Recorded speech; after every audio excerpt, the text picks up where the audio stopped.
This video provides an independent analysis of the Onondaga County Aquarium feasibility study. The views expressed do not necessarily reflect those of Onondaga County, Consult Econ Inc., or Bayhan Planning and Design. This content is for educational purposes only, using publicly available information in accordance with fair use principles. So I am in opposition to the Aquarium project. Pretty public and pretty obvious at this point. I am against it for priority reasons because I think we should be using those resources elsewhere. But aside from that, the county paid for a feasibility study that arrived at some conclusions. First, I want to thank Paul Welch. His letter to the editor on Syracuse.com pointed out something major.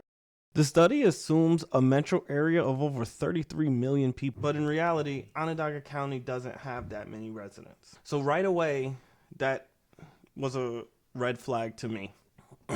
The feasibility study includes something called tourist markets. These tourist markets are comprised because Syracuse, New York is well connected as a 5-hour commute from certain areas. If you look where it says transportation infrastructure and you look at the markets they include, Boston, New York City, Philadelphia, as well as Cleveland, Toronto, Ottawa, and Montreal. When you look at this map, it shows the area of 5-hour drives to the city of Syracuse. But if you look, you'll see the tourist market again captured here. But if you're looking at the low, mid, or high range attendance models for the tourist market, implication is that daily, over 500 people are going to make that commute.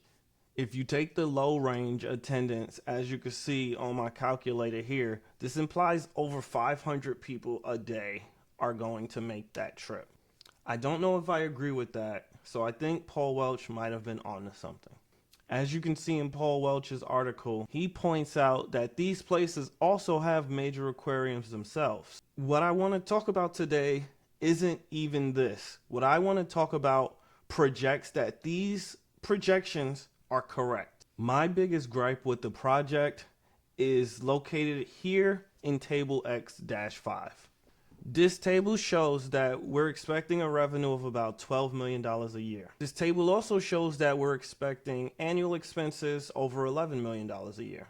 The net operating income after contributed revenues is only $735,000. This estimate is made based on the projections I talked about earlier.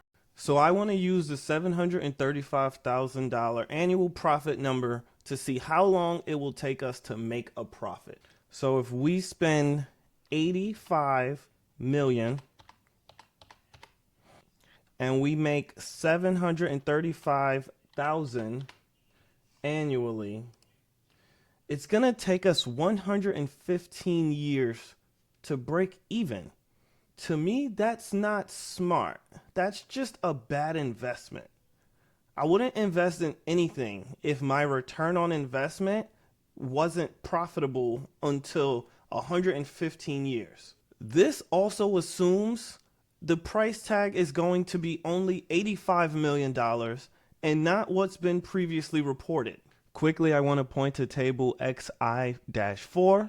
This table does conclude that we will get about $21 million in new spending based on the new visitors this aquarium is going to attract. And I'm guessing that's the driving force behind pushing this. However, I can't confidently support any project that in itself is not going to generate a return on investment for over 100 years. So yes, I do think we should take this building and repurpose it. You can read my letter to the editor that I wrote for Syracuse.com.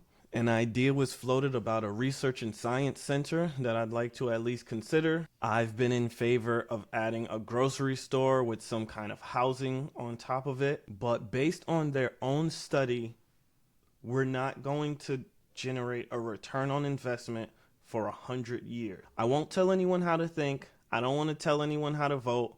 I'm just putting this video out for educational purposes only. Here's the link for the feasibility study, and I'll also put it below in the comment. You tell me. My name's Maurice Brown. This has been an educational explainer video. This video provides an independent analysis of the Onondaga County Aquarium feasibility study. The views expressed do not necessarily reflect those of Onondaga County, Consult Econ Inc., or Bayhan Planning and Design. This content is for educational purposes only, using publicly available information in accordance with fair use principles.